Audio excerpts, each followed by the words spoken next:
Hello everyone, welcome to my channel Biocity. आज हम यहाँ पे डिस्कस करने जा रहे हैं biological classification. Biological classification NCERT का सेकेंड चैप्टर है +1 का, and it is very basic chapter. मतलब इसके अंदर बेसिक नॉलेज है सारी, आगे मतलब जितने भी चैप्टर्स होंगे उसके लिए बेसिक यहाँ से स्टार्ट होते हैं। एंड नीट एस्पिरेंट्स के लिए भी ये बहुत इंपॉर्टेंट टॉपिक है, इसकी नॉलेज होना। अराउंड 2 to 3 क्वेश्चंस इसमें से आ सकते हैं एग्जाम्स में। तो सबसे पहले हम जानेंगे कि बायोलॉजिकल क्लासिफिकेशन होता क्या है ना, बेसिक मतलब क्या है इसका। तो अगर हम ओवरव्यू की बात करें तो हम इस वीडियो में मेनली ये इंट्रोडक्टिव वीडियो है जिसमें हम बायोलॉजिकल क्लासिफिकेशन होती क्या है, इसकी नीड क्या है और कैसे कैसे अटेम्प्ट्स हुए इसको ताकि ज़्यादा बेटर करने के लिए, तो उनके बारे में हम ज़्यादा फोकस करेंगे इस वीडियो में। सबसे पहले जानते हैं कि बायोलॉजिकल क्लासिफिकेशन है क्या। नाम से ही पता चल रहा है कि किसी चीज़ को क्लासिफाई करना इज क्लासिफिकेशन। बायोलॉजिकल मतलब कि लिविंग ऑर्गेनिजम्स की क्लासिफिकेशन, जितने भी नॉन लिविंग ऑर्गेनिजम्स हैं आज के टाइम पे उनको हमने क्लासिफाई कर दिया, कैटेगरीज में डाल दिया, वो है बायोलॉजिकल क्लासिफिकेशन। तो it is a scientific procedure to classify the organisms into different groups on the basis of their similarities and dissimilarities। कि जो organisms हैं हमारे पास उनको हमने कैटेगरीज में डाल दिया है on the basis of similarities, कि अगर सिमिलर ऑर्गेनिज्म है उनको एक कैटेगरी में रख दिया और अगर डिसिमिलर है तो उनके लिए एक अलग अलग हमने ग्रुप जनरेट किया। ऐसा करने की ज़रूरत क्या है? हम इसको इसलिए करते हैं ताकि हमारी जो स्टडी है वो कन्वीनियंट हो सके। हमारे पास जो भी सेम ऑर्गेनिजम्स हैं उनको हम एक साथ इकट्ठे पढ़ सकें। स्टडी कन्वीनियंट मतलब कि अगर हम उनके सभी के सेम करेक्टर्स हैं तो ज़्यादा इजी होगा कि वो एक ग्रुप में पढ़े जाए, उनके करेक्टर्स हमें याद रहें कि हाँ यहाँ पे इनके अंदर ये करेक्टर्स हैं, तो इनके बाकी जो ऑर्गेनिजम्स हैं इस ग्रुप में उनके भी सेम ही करेक्टर्स होंगे।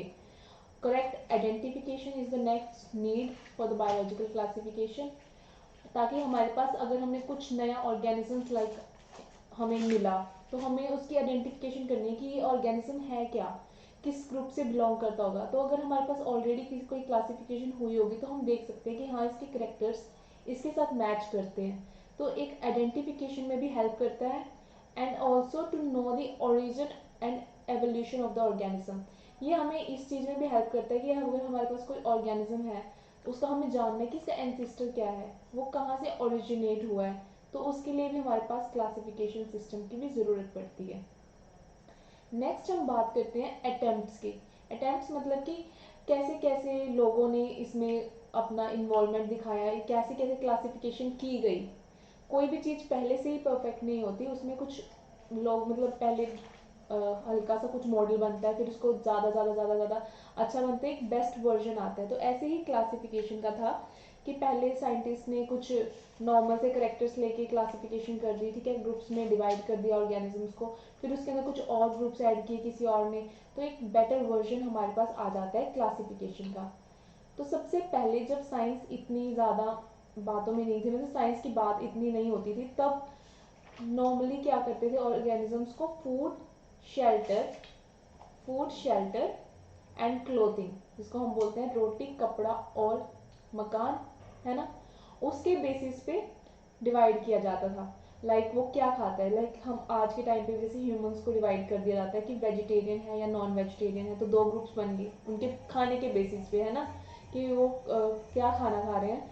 शेल्टर लाइक कोई कच्चे मकान में रह रहा है, कोई पक्के मकान में रह रहा है ना, और कोई पेड़ पे रह रहा था, जैसे लाइक बर्ड्स।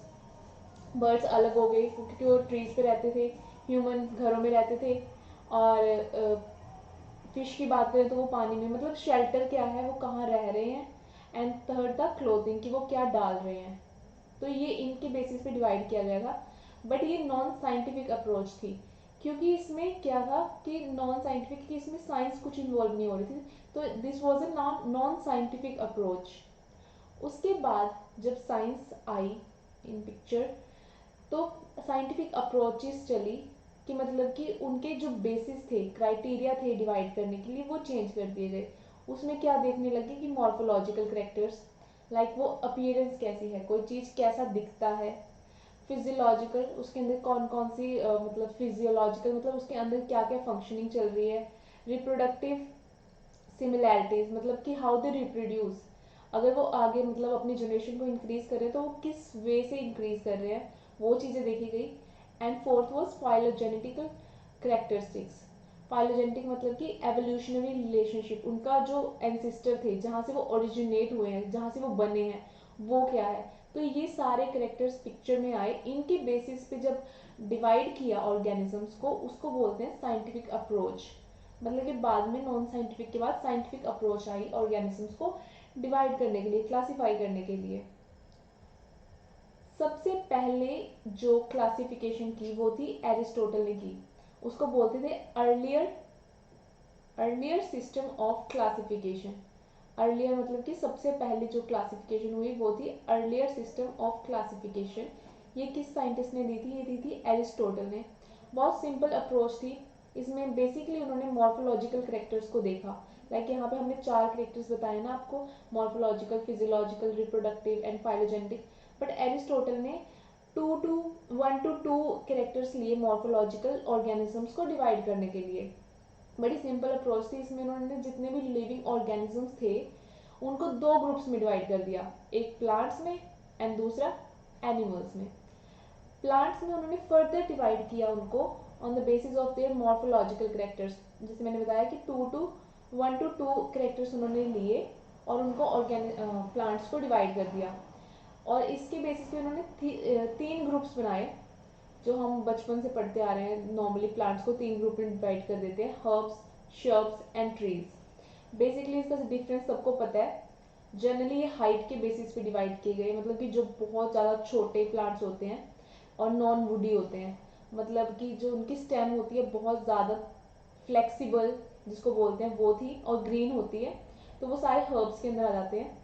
इसके एग्जाम्पल्स की बात करें तो आ जाता है ग्रास, ग्रास, वीट, पैडी। आपने ग्रास देखा होगा कितना छोटा होता है, और उसके अंदर जो स्टेम होती है वो बिल्कुल भी वुडी नहीं होती, इजीली फ्लेक्सिबल होती है, जिधर से भी मतलब हिल सकता है वो इजीली। तो ये सारे हर्ब्स के अंदर आ गए। दूसरा था श्रब्स। वो हर्ब से थोड़े बड़े होते हैं, एवरेज हाइट बोल सकते हैं यहाँ पे, और उनकी जो स्टेम होती है वो पहले ग्रीन होती है एंड देन कुछ टाइम के बाद वुडी हो जाती है। तो वो सारे हो गए श्रब्स। इसके अंदर जैसे एग्जाम्पल अगर हम बात करें तो आगे लेमन, तुलसी, रोज, जैस्मीन, तो ये सारे श्रब्स के अंदर आ गए। ट्रीज, ट्रीज का तो हमें नाम से ही पता चल जाता है कि हमारे पास अंदर पिक्चर आ जाती है। जैसे मैंगो का ट्री हो गया, नीम का ट्री हो गया, बनियन, बड़े बड़े मतलब जो पेड़ होते हैं वो सारे ट्रीज के अंदर आए। मतलब इनकी जनरली जो वुड होती है, मतलब स्टेम होती है, वो पूरी वुडी होती है, एकदम बड़ी, लार्ज एंड वुडी होगी, और इनकी हाइट भी बहुत लंबी होती है। तो वो सारे उन्होंने ट्रीज के अंदर डाल दिए। तो जो थर्ड ग्रुप था वो ट्रीज था। दूसरी जो लिविंग ऑर्गेनिज्म को डिवाइड किया था वो था एनिमल्स। एक हो गया प्लांट्स, दूसरा था एनिमल्स। एनिमल्स में उन्होंने करेक्टर्स, मॉर्फोलॉजिकल करेक्टर्स नहीं हम यहाँ पे बोलेंगे, यहाँ पे उन्होंने डिवाइड किए उनको आरबीसीज, मतलब कि रेड ब्लड सेल्स प्रेजेंट या एब्सेंट है ऑर्गेनिज्म के अंदर। उसके बेसिस पे उन्होंने 2 ग्रुप्स बनाए, एक था एनीमा, एक था इनीमा। मतलब कि अगर किसी ऑर्गेनिज्म के अंदर रेड ब्लड सेल्स, जो हमारे ब्लड के अंदर मेजरली प्रेजेंट होते हैं रेड ब्लड सेल्स, जिसकी वजह से हमारा खून लाल दिखता है, वो प्रेजेंट थे, तो वो सारे आ गए एनीमा के अंदर, इनीमा के अंदर। और दूसरा था एनीमा जिसके अंदर रेड ब्लड सेल्स एब्सेंट थे, जिस ऑर्गेनिज्म के अंदर, वो सारे इस ग्रुप में डाल दिए। तो यहाँ पे इस बेसिस पे उन्होंने 2 ग्रुप्स बना दिए, सिंपल अप्रोच की बिल्कुल। एरिस्टोटल ने ये सबसे पहले अर्लियर क्लासिफिकेशन की। नेक्स्ट था 2 किंगडम सिस्टम। इसमें कुछ फर्दर करेक्टर्स ऐड किए ऑर्गेनिजम्स को क्लासिफाई करने के लिए। ये किसने दिया था, कार्लस लीनियस ने ये 2 किंगडम क्लासिफिकेशन दिया। और इनका मेजर जो क्राइटेरिया था ऑर्गेनिज्म को डिवाइड करने के लिए वो था सेल वॉल। सेल वॉल का सबको पता है कि क्या होती है। सेल वॉल, लाइक हम हर एक ऑर्गेनिज्म सेल्स के बने होते हैं, है ना। ये पता है ना कि बेसिक यूनिट हमारी क्या है बॉडी की, सेल्स। जितने भी लिविंग ऑर्गेनिजम्स हैं वो सेल के बने हैं। कुछ यूनिसेलुलर है, मतलब कि एक ही सेल है उनकी बॉडी में, और कुछ में मल्टी सेल्स हैं, लाइक हमारे अंदर तो बल्कि ऑर्गन्स डेवलप हैं, वो पूरे बिल्कुल स्पेशलाइज्ड सेल्स होते हैं। और उनके ऊपर एक कवरिंग होती है जिसको बोलते हैं हम सेल वॉल, उसकी आउटर मेम्ब्रेन होती है जो सेल वॉल। पर वो जरूरी नहीं है कि हर सेल के अंदर प्रेजेंट होगी, हर टाइप के सेल के अंदर प्रेजेंट होगी। एनिमल्स के अंदर कोई सेल वॉल नहीं होती ना, ह्यूमंस के सेल्स होते हैं, जो बर्ड्स के सेल्स हो गए, इनके अंदर कोई भी सेल वॉल नहीं होती इनके सेल्स के ऊपर। बट जो प्लांट्स होते हैं ना, प्लांट सेल, उनके अंदर सेल वॉल प्रेजेंट होती है।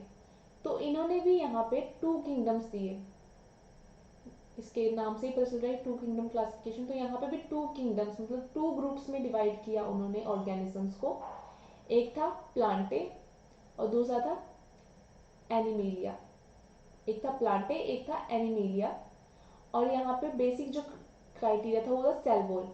प्लांट्स के अंदर सेल वॉल प्रेजेंट थी, एनिमल्स के अंदर कोई सेल वॉल नहीं थी, सेल वॉल एब्सेंट। हाँ, इनमें कुछ एक्सेप्शंस थी, लाइक क्लेमाइडोमोनास, जिसके अंदर कोई सेल वॉल नहीं होती, बट वो फिर भी प्लांटे के अंदर रखा गया। देन लोकोमोशन, जो बाकी क्राइटेरिया थे डिवाइड करने के, वो मैं बताती हूँ। मेजर सेल वॉल था, मेजर मेजर सेल वॉल था।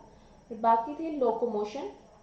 लोकोमोशन मतलब कि कोई अगर ऑर्गेनिज्म मूव कर रहा है तो वो एनिमीलिया में डाल दिया, और अगर नहीं मूव कर रहा तो वो प्लांटे के अंदर डाल दिया। लाइक प्लांट्स मूव नहीं कर सकते, हम सबको पता है। थर्ड, मोड ऑफ न्यूट्रिशन, मतलब खाना कैसे ले रहे हैं, वो अपना खा कैसे रहे हैं। तो प्लांटे के अंदर they do not eat, they are autotrophs. Autotrophs मतलब कि वो अपना खाना खुद से प्रिपेयर कर सकते हैं, उन्हें बाहर से कोई खाना लेने की ज़रूरत नहीं है। दूसरा था एनिमीलिया, जिसके अंदर जितने भी ऑर्गेनिज्म थे वो हिटोट्रॉफ्स थे, मतलब they eat their food from outside, वो बाहर से खाना लेते हैं और खाते हैं। तो वो सारे किसके अंदर डाल दिए, एनिमीलिया के अंदर।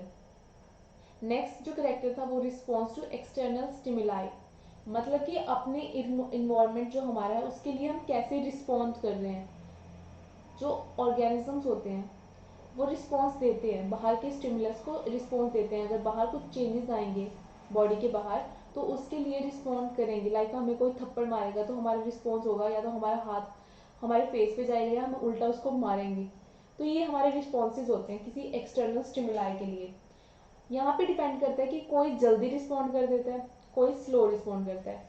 लाइक हमारे आगे एकदम आंख के आगे कुछ आ जाता है, हमारी आंखें बंद हो जाती हैं, एकदम से बंद हो जाती हैं, वो फास्ट रिस्पॉन्स होता है। और कई जैसे बहुत स्लोली रिस्पॉन्ड करते हैं। लाइक अगर हम यहाँ पे एग्जांपल लें सनफ्लावर का, सनफ्लावर में क्या होता है कि उसकी एक जो सनफ्लावर जो फ्लावर होता है ना, उसके देखना आप कभी, वो रोटेट करता है और जहाँ पे सन होता है ना उस साइड को उसका फेस हो जाता है। पर वो बहुत स्लो होता है, एकदम फास्ट नहीं करता, वो एकदम से मुड़ नहीं जाता उसकी तरफ को, वो बहुत स्लोली करता है। तो स्लो रिस्पॉन्डिंग ऑर्गेनिजम्स को हमने प्लांटे के अंदर रखा, और यहाँ पे एनिमिलिया के अंदर जो रिस्पॉन्स था वो बहुत फास्ट था। नेक्स्ट कैरेक्टर था कॉन्ट्रेक्टाइल सिस्टम।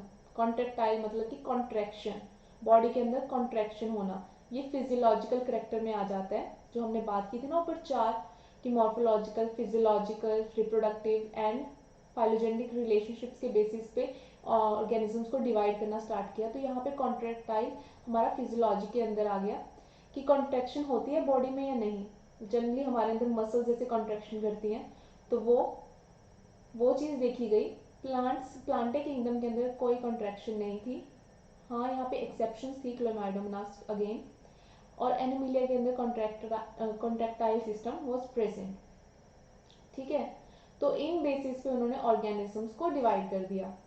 हम यहाँ पे एग्जांपल्स की बात करें तो प्लांटे के अंदर क्या क्या आ गए, जितने भी हमारे पास प्लांट किंगडम में अब आज के टाइम पे जो प्लांट किंगडम में आते हैं, जैसे एंजियोस्पर्म्स, जिम्नोस्पर्म्स, मैंगोर, बड़े बड़े जो ट्रीज है सारे इसके अंदर आ गए। ठीक है, और बैक्टीरिया भी आ गया, बैक्टीरिया भी इसी के अंदर ऐड किया गया। बैक्टीरिया, फंजाई, एल्गी, और जितने भी एंजियोस्पर्म्स होते हैं,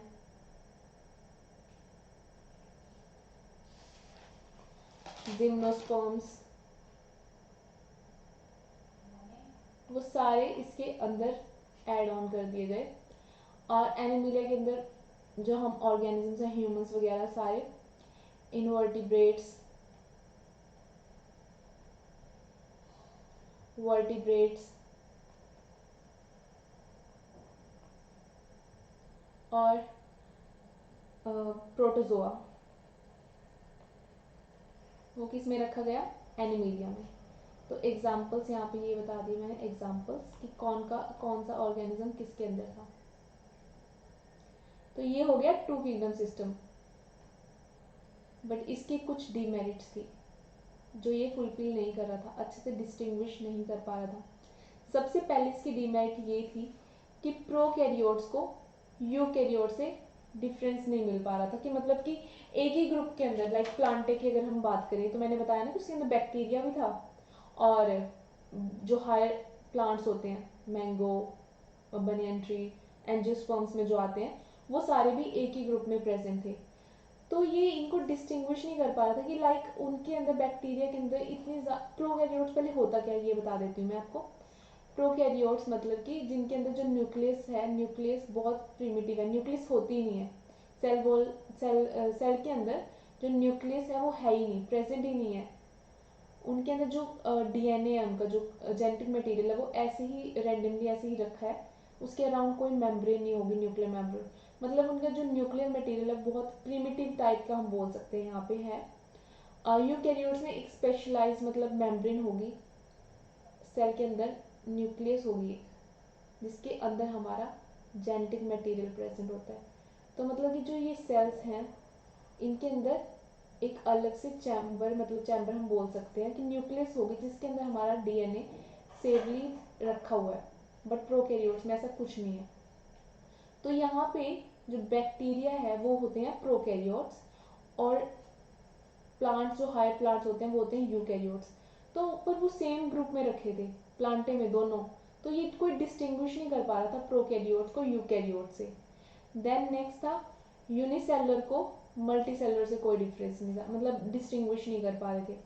प्लांटे के अंदर बैक्टीरिया जो सिंगल सेलुलर होता है वो भी था, फंजाई जो कुछ मल्टी सेलुलर होती हैं कुछ यूनिसेलुलर होते हैं वो भी उसी ग्रुप में रखी थी। हायर प्लांट्स जो मल्टी सेलुलर होते हैं वो भी सारे एक ही ग्रुप में डाले हुए थे। थर्ड था कि फोटोसिंथेटिक और नॉन फोटोसिंथेटिक में कोई डिफरेंस नहीं था, लाइक ग्रीन एल्गी भी जो फोटोसिंथेसिस करती है और फंजाई जो कि हिट्रोट्रॉपिक होती है वो दोनों एक ही ग्रुप में रखे हुए थे। तो ये इसकी डीमेरिट्स थी तीन मेजरली, कि ये इन चीज़ों को डिफ्रेंशिएट नहीं कर पा रहा था। तो इसके लिए हमें एक अच्छा और ज़्यादा अच्छा क्लासिफिकेशन सिस्टम चाहिए था। एक डीमेरिट इसकी ये भी थी कि जैसे एक्सेप्शंस मैंने आपको बताई, Chlamydomonas, similarly slime mould and Euglena, ये 3 ऑर्गेनिजम्स हैं जो सेम करेक्टर्स शेयर करते हैं प्लांट्स के भी और एनिमल्स के भी। मतलब इनके अंदर कुछ करेक्टर्स हैं जो प्लांट्स के होंगे, कुछ करेक्टर्स हैं जो एनिमल्स के होंगे। फॉर एग्जाम्पल कि जो क्लेमाइडोमोनास है उसके अंदर सेल वॉल एब्सेंट होती है, बट स्टिल बाकी जो करेक्टर्स है वो प्लांट्स के साथ मैच करते हैं, तो वो उसमें ही रखा हुआ था प्लांटे के अंदर। तो ये सारे चीज़ों को हमें एक देखना था कि कैसे हम इसको ओवरकम कर सकें। तो इसलिए फर्दर साइंटिस्ट आए, उन्होंने अपना मतलब इन्वॉल्वमेंट दिखाया ताकि एक बेटर वर्जन आ सके क्लासिफिकेशन का। तो उसके बाद आया three kingdom classification. Three kingdom मतलब कि यहाँ पे हमारे पास 3 तरह के ग्रुप्स बन गए। एड ऑन क्या हुआ, प्रोटिस्टा। लाइक पहले क्या थे, प्लांटे,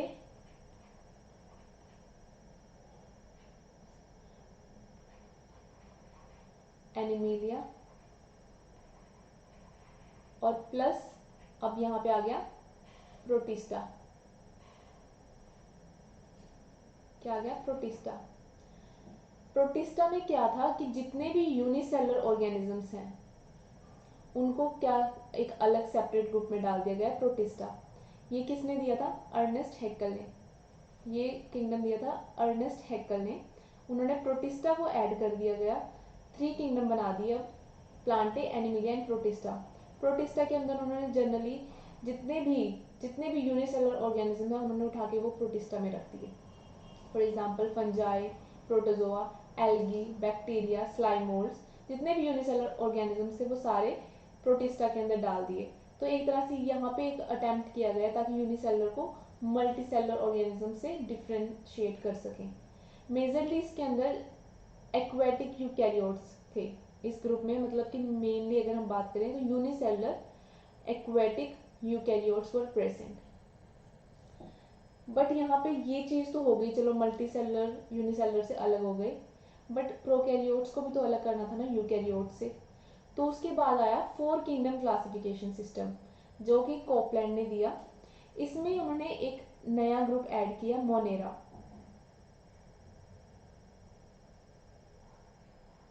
यहाँ पे ऐड किया Monera.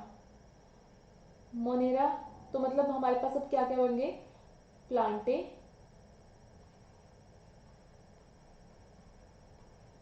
Animalia and protista plus Monera. Monera में उन्होंने जितने भी प्रोकैरियोट्स ऑर्गेनिज्म थे वो उसके अंदर, इस ग्रुप के अंदर डाले, ताकि यूकैरियोट्स और प्रोकैरियोट्स को अलग कर दिया जाए। मोनेरा फर्दर दो ग्रुप्स मतलब इसके अंदर दो टाइप के ऑर्गेनिजम्स आए, you bacteria and Archie bacteria. इनके बारे में हम बाद में नेक्स्ट वीडियो में देखेंगे। यू बैक्टीरिया में साइनोबैक्टीरिया, ब्लू ग्रीन एल्गी आ जाते हैं, और एक था आर्की बैक्टीरिया। तो मतलब ये सारे प्रोकैरियोट्स थे, वो सारे इसके अंदर डाल दिए कि मोनेरा एक सेपरेट ग्रुप बना दिया जिसमें सारे प्रोकैरियोट्स थे। तो मतलब कि दो चीजें हमारी यहाँ पे फुल यहाँ इन फोर किंगडम में आ गई कि जो यूनिसेलुलर थे वो अलग से प्रोटिस्टा में आ गए, और प्रोकैरियोट्स थे वो अलग से मोनेरा में आ गए। तो मतलब एक हम यहाँ पे बोल सकते हैं कि डिस्टिंग्विश कर पा रहे थे अब चीजें। देन आया हमारे पास 5 किंगडम क्लासिफिकेशन, जो कि आर.एच. विटेकर ने दिया 1969 में। यहाँ पे प्रॉपर 5 किंगडम्स बने, monera, protista, fungi add on हुआ यहाँ पे, प्लांटे एंड एनिमिलिया। तो उन्होंने क्या किया, फंजाई अलग से ग्रुप बनाया जिसके अंदर उन्होंने जितनी भी फंगस थी वो सारी डाल दी, फंगस वाली करेक्टर्स वाले सारे एक अलग से सेपरेटली डाल दिए गए। यहाँ पे क्राइटेरिया था डिवाइड करने का, cell structure, thallus organisation, mode of nutrition, reproduction and phylogenetic characters. अगर हम इनकी इंडिविजुअली बात करें तो सेल स्ट्रक्चर में देखा गया कि कौन प्रोकैरियोट है, कौन यूकैरियोट है, मतलब कि किसके अंदर न्यूक्लियर मेम्ब्रेन प्रेजेंट है, किसके अंदर न्यूक्लियर मेम्ब्रेन प्रेजेंट नहीं है, डीएनए ऐसे ही साइटोप्लाज्म में रखा हुआ है, तो वहां पे ये देखा गया। नेक्स्ट था कि बॉडी क्या कितनी ज़्यादा डिफ्रेंशिएटेड है, थैलस ऑर्गेनाइजेशन, मतलब कि सिंगल सेल प्रेजेंट है या फिर वो अच्छे से स्पेशलाइज सेल्स हैं, एकदम ग्रुप में प्रेजेंट हैं, कुछ फंक्शन परफॉर्म कर रहे हैं लाइक ऑर्गन्स हैं या लूज टिश्यू है। तो ये सब चीज़ें देखी गई थैलस ऑर्गेनाइजेशन में। मेन था कि मोड ऑफ न्यूट्रिशन, ये बहुत इंपॉर्टेंट क्राइटेरिया है, सबसे मेजर क्राइटेरिया है कि मतलब ऑटोट्रोपिक है ऑर्गेनिज्म या हेट्रोट्रोपिक है, खुद से खाना बना रहा है या बाहर से ले रहा है खाना। देन रिप्रोडक्शन, कि सेक्सुअली रिप्रोड्यूस कर रहे हैं लाइक गैमीट्स बन रहे हैं, या एसेक्सुअल लाइक बाइनरी फ्यूजन हो गया, जैसे बैक्टीरिया डिवाइड हो जाता है दो में, फ्रेगमेंटेशन होगी, इस वे से वो रिप्रोड्यूस कर रहा था। ये चीज़ें देखी गई, मतलब कि डिवाइड इन बेसिस पे किया गया। एंड देन फाइलोजेनेटिक रिलेशनशिप, उनका मतलब एवोल्यूशनरी रिलेशनशिप क्या था, बैकग्राउंड क्या था। तो यहाँ पे प्रॉपर, यहाँ पे मैंने फीचर्स दिखाए हैं कि कैसे कैसे ऑर्गेनिजम्स को डिवाइड किया गया। ये 5 हमारे पास किंगडम थे, Monera, protista, fungi, Plantae and animalia. ये इनके फीचर्स हैं सारे यहाँ पे, और इनके अंदर क्या क्या डिफ्रेंशिएट करते हैं इन चीज़ों को एक दूसरे से, कैसे कैसे ये डिफ्रेंशिएट करते हैं। Cell type, monera is prokaryote और बाकी सारे यूकैरियोट्स थे, बाकी सारे यूकैरियोट्स थे, बस सिर्फ मोनेरा के अंदर प्रोकैरियोटिक ऑर्गेनिजम्स प्रेजेंट थे। तो मतलब एक तरह से डिफ्रेंशिएट हो गई कि सारे यूकैरियोटिक अलग थे और प्रोकैरियोटिक अलग थे। सेल वॉल नेक्स्ट, कि किसी के अंदर सेल वॉल प्रेजेंट होती है, किसी के अंदर नहीं होती है, और किस चीज़ की बनी हुई थी सेल वॉल। मोनेरा के अंदर सेल वॉल होती है बट वो नॉन सेलुलोजिक होती है, मतलब उसके अंदर सेलुलोज नहीं प्रेजेंट होता, जो कि जनरली प्लांट्स के अंदर प्रेजेंट होता है। वो थी पॉलीसेकेराइड की और अमाइनो एसिड्स की बनी हुई, पॉलीसेकेराइड्स एंड अमाइनो एसिड्स की। देन प्रोटिस्टा के अंदर कुछ के अंदर सेल वॉल प्रेजेंट होती है, कुछ के अंदर एब्सेंट होती है। फंजाई के अंदर भी प्रेजेंट होती है और किस चीज़ की बनी होती है, काइटिन की। ये मेजर कंपोनेंट है इसकी सेल वॉल का। देन प्लांटे में तो, प्लांट्स में तो हमेशा सेल वॉल होगी, और वो होगी सेलुलोज की, सेलुलोजिक सेल वॉल होती है इनकी। और एनिमिलिया के अंदर कोई सेल वॉल नहीं होती। देन बॉडी ऑर्गेनाइजेशन जो हमने अभी बात की, थैलेस ऑर्गेनाइजेशन कि मतलब सिंगल सेल है या मल्टी सेलुलर है तो उनकी बॉडी फर्दर कैसे, मतलब अगर मल्टी सेलुलर भी है तो आगे कैसे वो अरेंज हैं, वो सेल्स कैसे अरेंज हैं। तो मोनेरा में तो सिंपल एक यूनिसेलुलर जनरली ऑर्गेनिजम्स हैं, तो यहाँ पे होगा सेलुलर लेवल पे, मतलब कि सेल ही फंक्शन परफॉर्म कर रहा है, एक सेल इनफ है फंक्शन परफॉर्म करने के लिए। यहाँ पे भी प्रोटिस्टा में तो आए सारे यूनिसेलुलर ऑर्गेनिजम्स हैं, डाले यूनिसेलुलर थे, तो मतलब कि यहाँ पे भी सेलुलर लेवल तक ही बॉडी ऑर्गेनाइज हुई है। देन फंजाई, फंजाई के अंदर मल्टी सेलुलर थे, मतलब कि एक से ज़्यादा सेल्स थे, but loosely, they are loosely arrange, मतलब कि हम इसको बोल देते हैं लूज टिश्यू। देन प्लांट्स के अंदर टिश्यूज बन गए थे, ऑर्गन्स बन गए थे, organs like xylem, phloem, phylum sorry, तो जाइलम वगैरह ये सब चीज़ें इसमें आ गई थी। देन एनिमीलिया, उसके अंदर टिश्यूज भी थे, देन ऑर्गन्स फर्दर उनको अगर हम बात करें एक स्पेशल फंक्शन परफॉर्म करता है। देन ऑर्गन सिस्टम्स, जैसे हमारे अंदर पूरा एक डाइजेस्टिव सिस्टम होता है, रिप्रोडक्टिव सिस्टम्स होते हैं, तो ये सारी चीज़ें यहाँ पे प्लांट में सॉरी एनिमीलिया में आ गई थी। न्यूक्लियर मेम्ब्रेन, जिसके बेसिस पे तो मतलब हम प्रोकैरियोटिक और यूकैरियोटिक जनरली डिवाइड करते हैं, तो न्यूक्लियर मेम्ब्रेन प्रोकैरियोट्स में एब्सेंट थी, बाकी सब में प्रेजेंट थी, मतलब कि मोनेरा के अंदर एब्सेंट थी। देन जो बेसिक क्राइटेरिया था वो था मोड ऑफ न्यूट्रिशन, ये बहुत इंपॉर्टेंट है, इसके बेसिस पे ही जनरली डिवाइड किया गया था, मतलब डिवाइड क्राइटेरिया तो सारे थे बट ये बहुत इंपॉर्टेंट क्राइटेरिया था डिवाइड करने का। मोनेरा के अंदर बहुत ऑटोट्रॉपिक एंड हेटेरोट्रॉपिक ऑर्गेनिजम्स थे। ऑटोट्रॉपिक में फर्दर कुछ थे कीमो ऑटोट्रॉपिक, मतलब कि केमिकल से अपना खाना बना रहे थे, और कुछ थे फोटोसिंथेटिक, मतलब कि लाइट के हेल्प से अपना खाना जनरेट कर रहे थे। और इसमें हेटेरोट्रॉपिक भी थे जो कि दूसरों पे डिपेंड कर रहे थे अपने खाने के लिए। ये हम डिटेल में पढ़ेंगे आगे मोनेरा के अंदर in my next video. And then protista, protista में थे autotrophic and heterotrophic again, but यहाँ पे ऑटोट्रॉपिक में सिर्फ फोटोसिंथेटिक ऑर्गेनिजम्स थे। देन फंजाई, फंजाई तो हेटेरोट्रॉपिक ही होगी, हमेशा हेटेरोट्रॉपिक होगी, वो खुद से अपना खाना नहीं बनाएगी।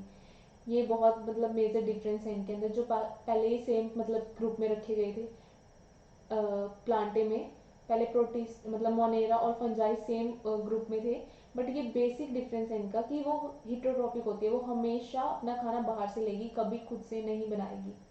देन प्लांट्स तो खुद से ही बनाते हैं, हमें पता ही है कि वो फोटोसिंथेसिस करते हैं, चाहे वो एल्गी हो चाहे वो हायर प्लांट्स हो, वो हमेशा अपना खाना खुद से बनाएंगे, जनरली फोटोसिंथेसिस ही करेंगे, मतलब कि सनलाइट से ही अपना खाना जनरेट करेंगे, सॉरी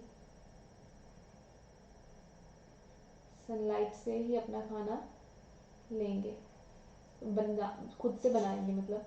एनिमिलिया में हमेशा हिट्रोट्रॉपिक होंगे, और वो भी होलोजोइक, मतलब कि बाहर से एकदम से इनगल्फ करना, बाहर से ही लेना सारा खाना। तो ये हमारा टेबल हो गया जो कि 5 किंगडम को पूरा रिप्रेजेंट करता है, कि उनके फीचर्स देख लिए कि कहाँ से कैसे किसको एक दूसरे से डिस्टिंग्विश किया गया इन इन क्राइटेरियाज के बेसिस पे।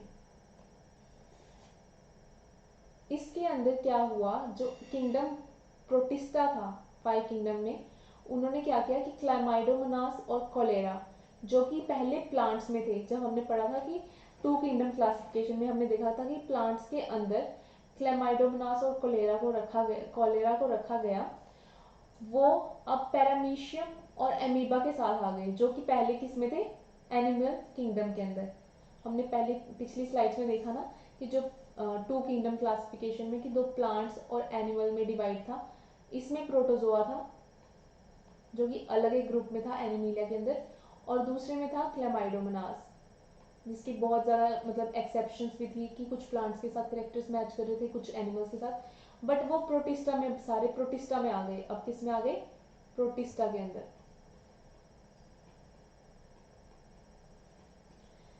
लास्ट था 6 किंगडम क्लासिफिकेशन, इसमें 6 किंगडम्स बन गए। जो मोनेरा था उसको 2 ग्रुप्स में फर्दर डिवाइड कर दिया गया।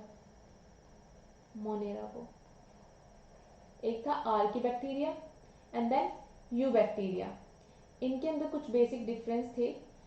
वो मैं आपको अभी बताऊंगी। ये किसने दिया था? कार्ल वूस ने।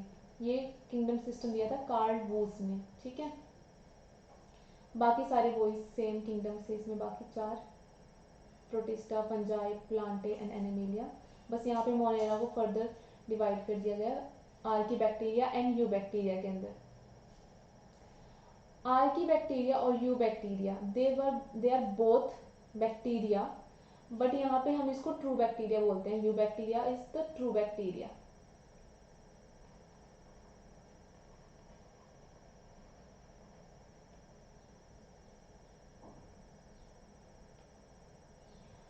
इसमें क्या होता है कि इनके डिफरेंसेस कहाँ आ गए? सेल वॉल के अंदर जो बैक्टीरिया है उसकी सेल वॉल पेप्टिडोग्लाइकेन की बनी होती है, बट आर्की बैक्टीरिया में कोई पेप्टिडोग्लाइकेन नहीं होता। तो इसलिए इस बेसिस पे इनको डिफ्रेंशिएट कर दिया गया कि सेल वॉल किसकी बनी है। सेल वॉल दोनों में होगी बट उसमें पेप्टिडोग्लाइकेन नहीं होगा। देन जो सेल मेम्ब्रेन होती है, जो फर्दर सेल वॉल के अंदर एक मेम्ब्रेन होती है सेल मेम्ब्रेन, यहाँ पे वो मोनोलेयर थी, लिपिड्स की बनी होती है, वो मोनोलेयर थी बट एक ही लेयर बनी हुई थी मतलब। बट जनरली जो सेल मेम्ब्रेन होती है वो है फॉस्फोलिपिड बाइलेयर यू बैक्टीरिया के अंदर। और इसके अंदर जो लिपिड जो थे मेम्ब्रेन के अंदर वो थे ब्रांच्ड, ठीक है। जो सेल मेम्ब्रेन बनी हुई थी वो ब्रांच लिपिड्स की बनी हुई थी, बट ताकि वो मतलब जो आर्की बैक्टीरिया वो नॉर्मली जो हार्श कंडीशंस होती है ना, जैसे हॉट स्प्रिंग्स हो गए जहाँ पे मीथेन प्रोड्यूस होती है, ऐसी जगह पे रहते हैं। तो मतलब ऐसी हार्श कंडीशन में रहने के लिए उनको ये करेक्टर्स की ज़रूरत पड़ती है। उनकी जो लिपिड्स होती हैं मेम्ब्रेन्स के अंदर वो ब्रांच्ड होते हैं ताकि वो उनको हेल्प कर सके ऐसी कंडीशन में सर्वाइव करने के लिए। तो इसमें क्या था कि ब्रांच चेन लिपिड्स प्रेजेंट थे जो कि यू बैक्टीरिया में नहीं होते। तो इस बेसिस पे उन्होंने 2 ग्रुप्स बना दिए मोनेरा के, Archie bacteria and you bacteria. Last हम बात करते हैं डोमेन्स ऑफ लाइफ। तो डोमेन्स ऑफ लाइफ मतलब कि कार्ल वूस ने क्या किया कि जो 16S राइबोसोमल आरएनए होता है, आरएनए होते हैं ना, आरएनए आपको पता है कि हमारे अंदर डीएनए होता है, उससे आरएनए जनरेट होता है। हमारे पास एक डीएनए होता है, उससे आरएनए जनरेट होता है। तो इनके ऊपर जीन्स होते हैं जो स्पेशलाइज मतलब आरएनए बनाते हैं जिसकी अलग अलग फंक्शनिंग होती है। तो ऐसे ही राइबोसोमल आरएनए बनता है, उसकी एक यूनिट है 16S आरएनए। उसकी बेसिस पे डिवाइड किया गया 3,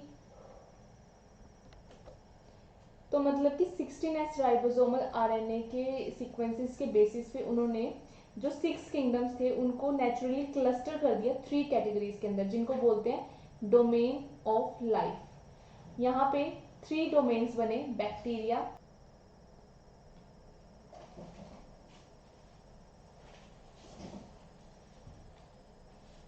डोमेन ऑफ लाइफ जिसमें आ गए bacteria, archaea and Eukarya. Bacteria में यू बैक्टीरिया, आर्किया में आर्की बैक्टीरिया एंड यूकेरिया में जितने भी यूकेरियोट्स जो किंगडम है like protista, fungi, Plantae, Animalia, वो इस ग्रुप में आ गए। और उन्होंने बोला कि जो ये सारे तीनों जो अलग अलग डोमेन है वो सेम एंसिस्टर से जनरेट हुए हैं जिसको बोलते हैं प्रोजिनोट, ठीक है।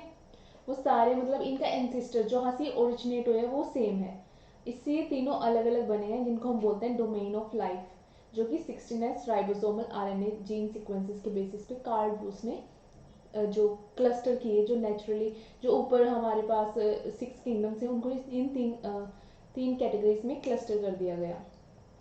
सो ये हो गई हमारे introductory part two the biological classification. Next हम अपनी वीडियोस में देखेंगे इनको डिटेल में, जो ये ग्रुप्स हैं अलग अलग किंगडम्स हैं उनको हम डिटेल में स्टडी करेंगे in my next videos. For more updates subscribe to my channel and don't forget to like and share. Thank you. All press करना है।